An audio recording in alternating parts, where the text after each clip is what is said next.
Open a 1990s freezer. White drawer, frost on the edges, a half-open bag of peas, a box of something beige. Dinner was not a performance, it was a solution. No shame, no labels, no clean eating. Just what can we make in 15 minutes? The 1990s freezer was full of answers. And somehow, those answers disappeared. Here is what happened. Number 1. Orange-tinged steam rising from a battered saucepan. That smell, half chicken bouillon and half something vaguely herby, crept into the hallway before you even set the table. Boxed rice mixes made dinner feel handled. Tear open the cardboard, pour the packet, add water, stir with a wooden spoon.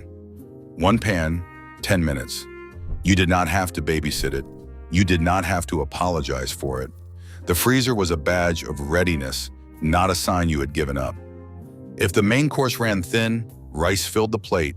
If you worked late, rice meant dinner still happened.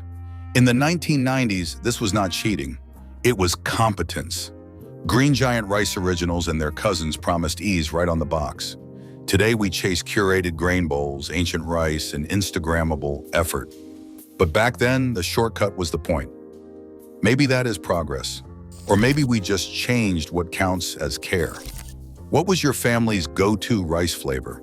The one you still think about when you are tired?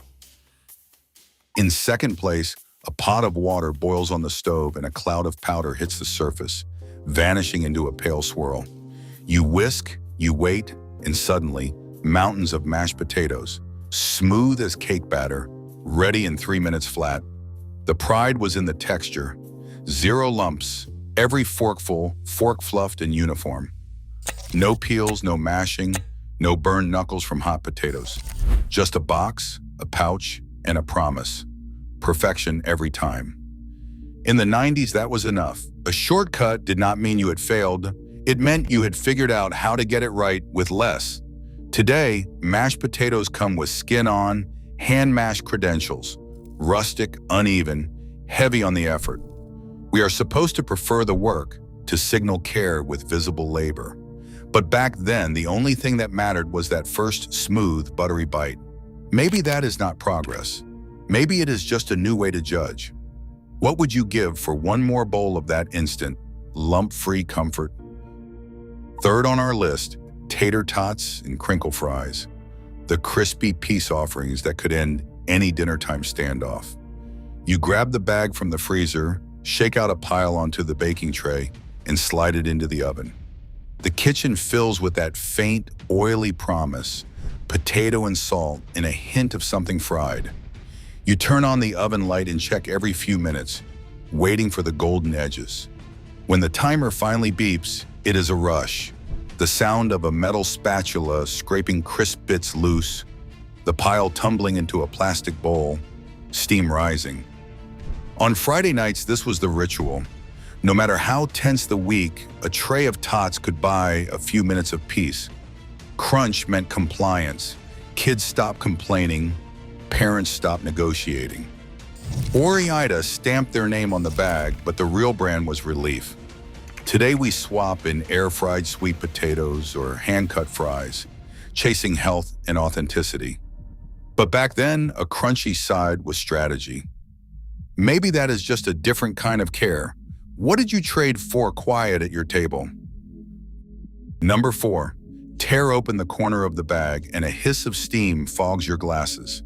Inside, broccoli and cauliflower huddle under a glossy, bright orange ribbon of cheese, cheddar, or something close enough, poured straight from a pouch. The smell is sharp, a little tangy, and unmistakably artificial. You stir, watching the sauce coat every floret, turning a battlefield into a truce. In the 90s, this was not defeat. This was strategy. The sauce made vegetables negotiable. Suddenly, broccoli was not a punishment, but a possibility.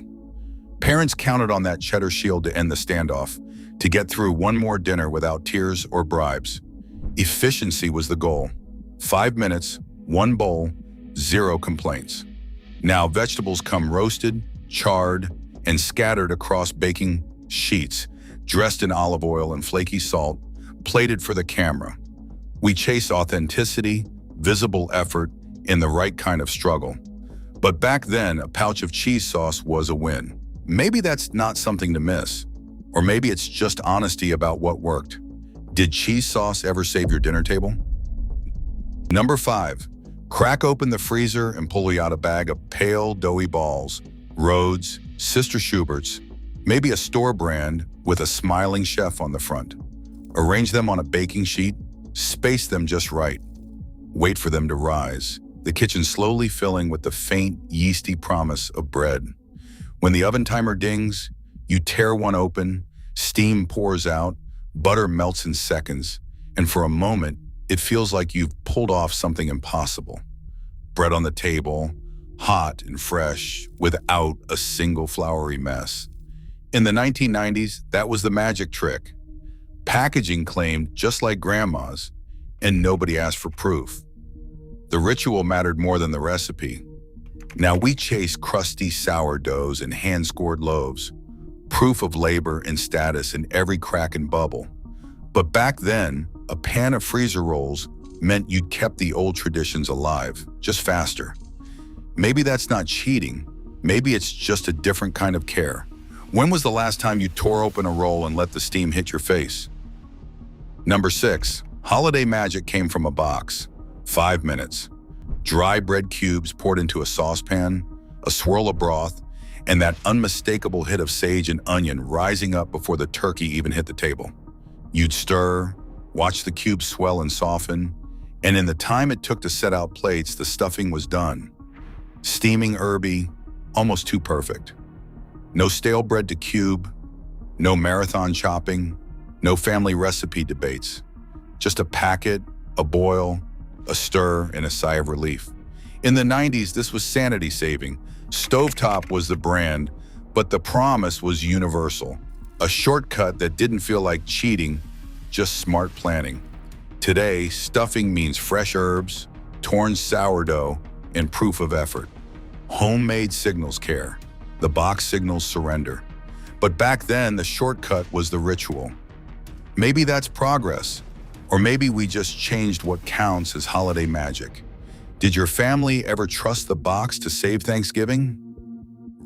Rip open the bag, toss it in the microwave, and wait for that sudden, muffled pop, the sound of plastic ballooning and steam building inside.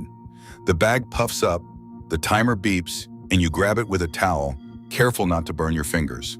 Inside, peas, carrots, corn, sometimes a rogue green bean, slide out in a glossy, steaming heap. No chopping, no boiling water, no watching the stove. In the late 90s, this was peak efficiency. The microwave wasn't just an appliance, it was a solution. By 2000, 9 out of 10 homes had one, and frozen sides like these became the baseline for weeknight dinner. The technology made vegetables almost automatic.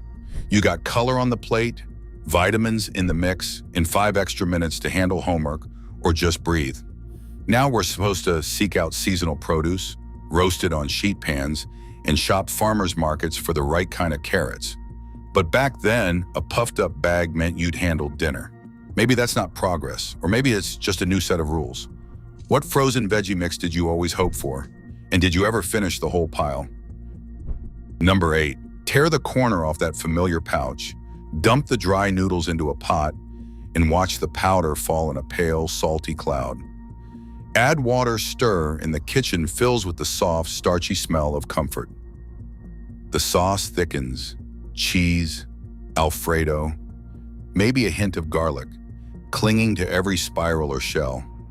You dish it out in scoops, and kids scrape their bowls clean, chasing the last slick of sauce. In the 90s, instant pasta sides were the peacekeepers. They filled the empty space on the plate, made dinner feel finished, and guaranteed nobody left hungry. No one asked about imported olive oil or hand-cut fettuccine. The shortcut was the point, warm, filling, and fast. Today, we're supposed to crave handmade pasta, rustic shapes, invisible effort. We signal care through craft, not convenience. But back then, a powder packet meant you'd handled dinner. Maybe that's progress. Or maybe it's just a new definition of love.